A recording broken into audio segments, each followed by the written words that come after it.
कल भोपाल में शिक्षकों ने, चयनित शिक्षकों ने लाठियां खाई हैं। अभी जो मैं देख रही हूँ सरकार की उपलब्धियां, जनहित के मुद्दे कहाँ हैं, शिक्षक लाठियां खा रहे हैं, उन पे एफआईआर दर्ज हो रही है। आपका प्रश्न? यही प्रश्न है कि जिन मुद्दों को लड़ने के लिए आप कांग्रेस को छोड़ के बीजेपी में आए थे, मेरा मुद्दा स्पष्ट है, मेरा मुद्दा स्पष्ट है कि जिस सरकार ने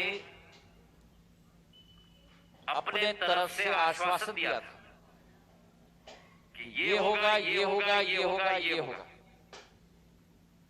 और फिर उस पर वादा खिलाफी की गई, ब्ला ब्ला ब्ला ब्ला ब्ला। वेल देखिए, एक्चुअली क्या होता है कि यहाँ पर जो क्वेश्चन पूछा जाए पहले आप उसका रिप्लाई मत करो।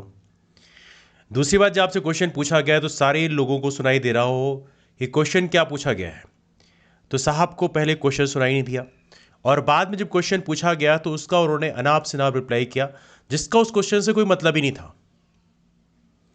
वेल देखिए, ये तो वही बात हो गई कि आपसे पूछा जाए होलकर वंश के संस्थापक कौन थे और आप सिंधिया वंश के संस्थापक का नाम बताने लग जाओ, तो कहीं ना कहीं ये जो हमारे पॉलिटिशियंस हैं इनकी जो इनसेंसिटिविटी है वो बहुत ज़्यादा है। मतलब इन्हें कोई फ़र्क नहीं पड़ता कि कौन क्या कर रहा है। वेल देखिए, ये जो चीज़ें हैं ये बहुत ही गलत हैं। कल जो भोपाल में हुआ बहुत ही दर्दनाक हुआ। It was a very painful thing for everybody. और यहाँ पे देखा जाए तो हमारे बहुत सारे जो साथी शिक्षक हैं और हमारे जो बहुत सारे जो फ्रेंड्स हैं वो जो वहाँ गए थे उनको बहुत सारी चोटें गईं और कहीं ना कहीं राज्य सरकार इसमें कोई रिस्पॉन्सिबिलिटी नहीं ले रही है। और आई एम श्योर कि यहाँ पर पुलिस डिपार्टमेंट ने अपने से एक्शन नहीं लिया होगा। ये जो एक्शन लिए गए हैं ये राज्य सरकार के आदेशों के हिसाब से ही लिए गए होंगे।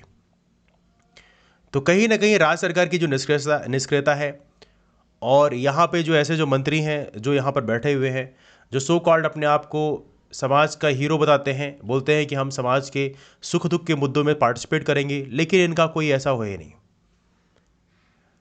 तो ये हमने देख लिया है और कहीं ना कहीं सरकार को ये चीज़ बहुत भारी पड़ेगी। बिकॉज क्या है कि सरकार को यदि लग रहा होगा, जैसे मैंने पहले आपको बताया है कि सरकार को कई बार ऐसा लगता होगा कि वहाँ पर 20,000 शिक्षकों को अपॉइंटमेंट देना है, उनको अपॉइंटमेंट देंगे, उतना पैसा जितना उनमें उनके अपॉइंटमेंट उनकी सैलरी में खर्च करेंगे उतना पैसा आप इंफ्रास्ट्रक्चर में लगा लोगे, तो वहाँ पे जो इंफ्रास्ट्रक्चर कंपनी होगी बाद में आपको बेसिकली आपको पता होना चाहिए चंदा मिल जाता है पार्टी को। तो यहाँ पे लोगों को लग रहा होगा कि हाँ शिक्षकों को अपॉइंटमेंट देंगे उससे क्या फ़र्क पड़ता है, लेकिन फिर मैं आपको बोल रहा हूँ इससे बहुत बड़ा फ़र्क पड़ता है। ये आपको यदि लग रहा हो कि इससे ज़्यादा फ़र्क नहीं पड़ेगा, बाद में आप प्रलोभन दे देंगे इलेक्शन के टाइम में, ऐसा अब नहीं हो रहा है। It's not going happen again.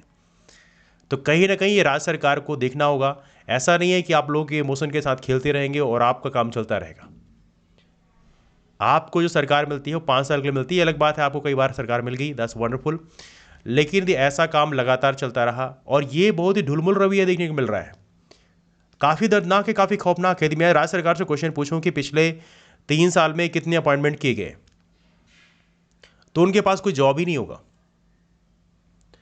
और बार बार चीज़ों को डिले किया जा रहा है। कहीं ना कहीं ये बहुत ही पेनफुल है। मैं कहूँगा कि आप सभी लोग इस वीडियो को अधिक से अधिक शेयर करें, जिससे ये बात इवेली सिंधिया जी तक पहुँचे कि साहब जो आपसे क्वेश्चन पूछा जा रहा है आप उसी का रिप्लाई किया करिए।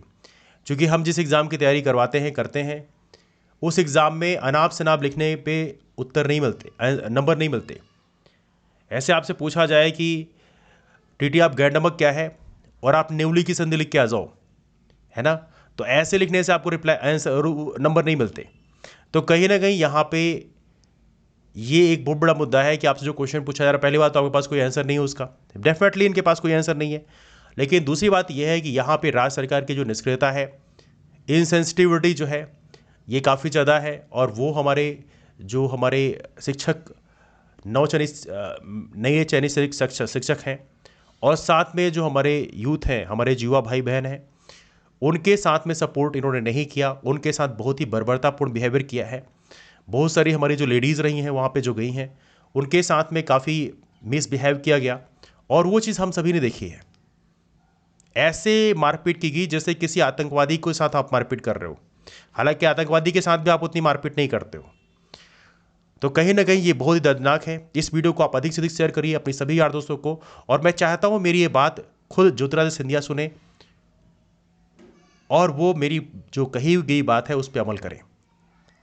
चलिए मिलते हैं फिर आप लोगों से आप लोग अपना ख्याल रखें, मिलते हैं, बाय बाय, टेक केयर।